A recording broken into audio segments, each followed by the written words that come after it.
All right, so let's start off with the simple chat GPT. For the record, I have employed chat GPT 4. This is a pay for service. It's $20 US per month, but you can always use this one for free. So let's start off with a simple question. What are the experiences of girls in physical education? You can see by just putting in a simple question, you get a lot of data, right? So gender stereotypes, body image concerns, unequal treatment, lack of representation, and empowerment, inclusivity.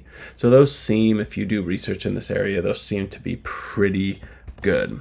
But where ChatGPT helps is you can also use it to ask research questions or help you develop a research question like, can you provide 3 possible research questions surrounding the topic, what are their experiences of girls in physical education, and provide a brief explanation of why each is relevant based on what we know about girls' experiences in PE to date.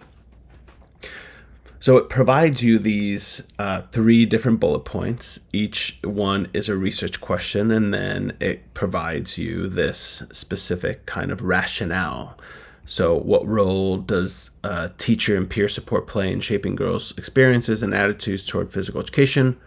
This is relevant because of X. So you can also then ask, now ChatGPT, and which we'll show here, does not do very well with citations. Sometimes it makes them up, but let's just say, can you provide citations of peer-reviewed literature with DOIs where I can learn more? So it says first that it can't, right? But then it pulls up these different reviews. So the experience of adolescent girls in physical education, a review of the literature, girls in physical education, research and practice, physical education support pedagogy. So let's look at this, okay? So Mike Metzler, right? Review of literature.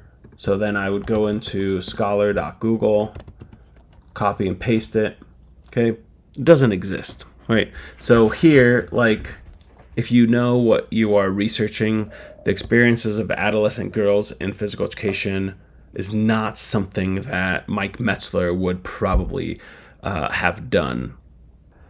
So one of the things that ChatGPT struggles with is surfing the internet, essentially. So, for example, I can say, can you provide a 500-word summary of the article from this link?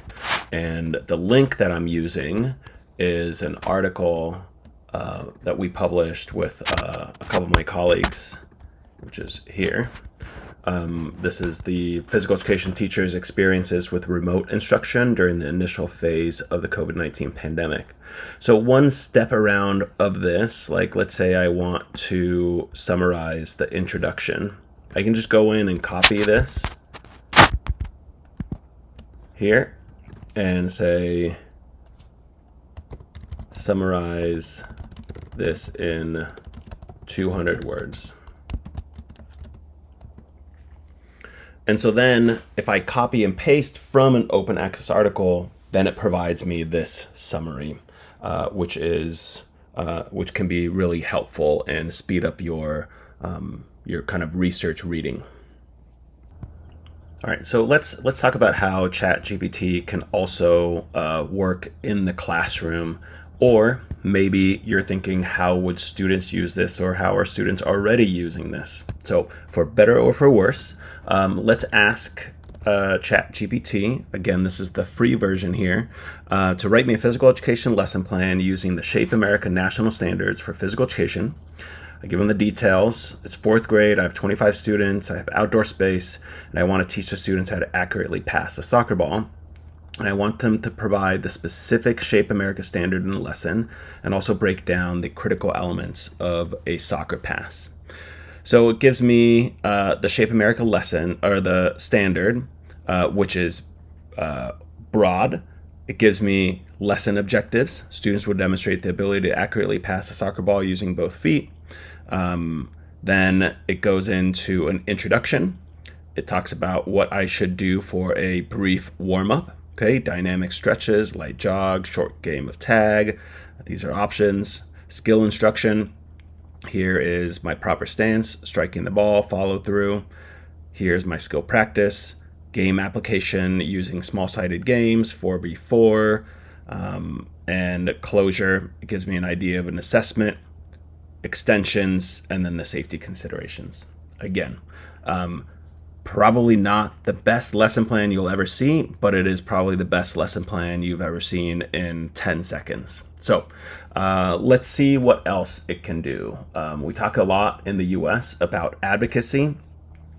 So we are asked to talk about or ask our local representatives to support physical education. So I present ChatGPT with this idea. I'm a physical education teacher educator in Virginia.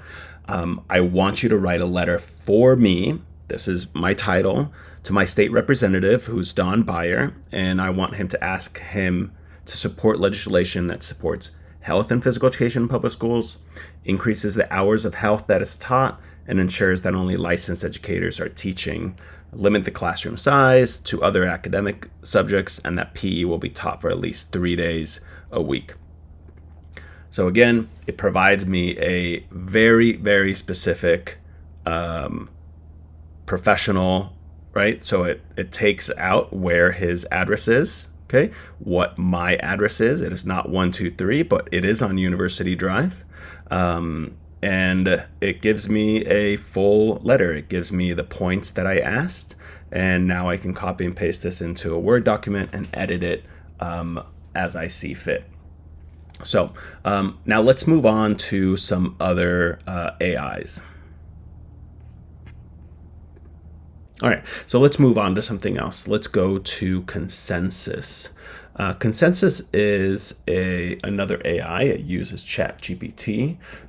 It does really well with yes and no questions, or give me the relationship between questions. So for here, I'm going to say, does increasing the minutes of physical education in schools affect academic performance in pupils? Here, it gives you a summary. Okay, this one actually gives you actual specific papers. It shows you who the author is. You can find it. It says if it's a very rigorous journal or if it's a systematic review. So you can find those things, and you can kind of see, like, do you know any of these names? If not, maybe you go through something else. So this is like a randomized control study, highly cited. This is a Salas paper from 1999. So if I'm interested in this, I can click on here and I can take the citation right from here in different citation formats. If the full text is available, okay, I might be able to find the full text here. Sometimes they are available, sometimes they aren't. So here's also something that I used. If you pay for this service, you get these unlimited synthesis.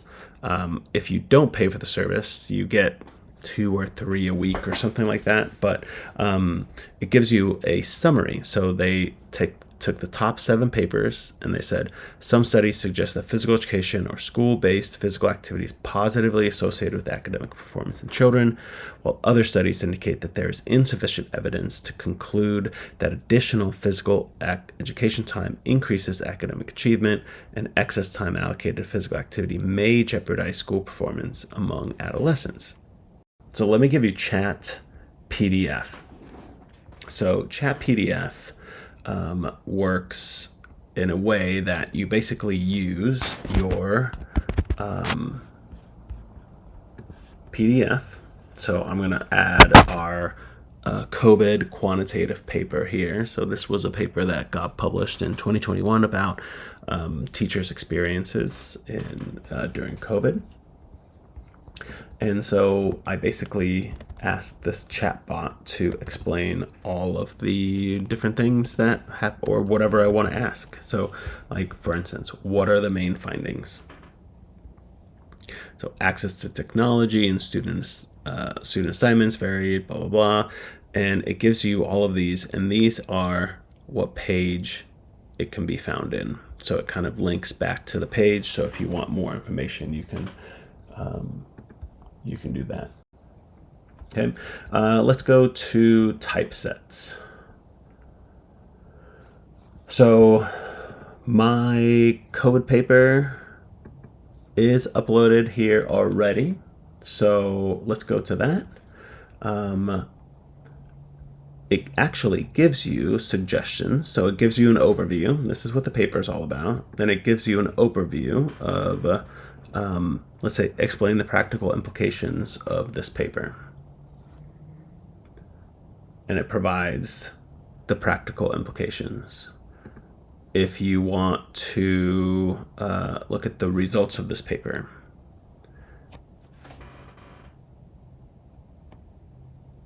you can have the results here. So again, this the typeset is a way for you to very rapidly review and look at papers and give very specific answers. All right, so the last one that we're going to cover is called AIESEP. And AIESEP is good because it does not hallucinate and make up citations. So what I've done is I've copied and pasted a research question that ChatGPT originally gave us from the beginning of this video, and I'm going to ask AIESEP to come up with articles around it. So these are specific ones. All of them have DOI, so you can link to that specific DOI. I can see who the authors are, where it's published, and I can see like Sport Education and Society, really good journal. I know these two authors off the top of my head, that they do work in this area, and I can click on here. Because they've uploaded onto Semantic Scholar, I can actually see the entire full text here, which is super helpful. It gives you a one-sentence summary. It talks about the participants, and then here you have the same ability as you did with Chat PDF or Typeset to ask specific questions around this. So I think that's been a lot. Hopefully you've learned something, took something from here. Again, these are all aspects that we need to understand, but we also need to look at these as maybe that they're going to be helpful, and maybe that we understand how students may use them. So we look forward to hearing what you think.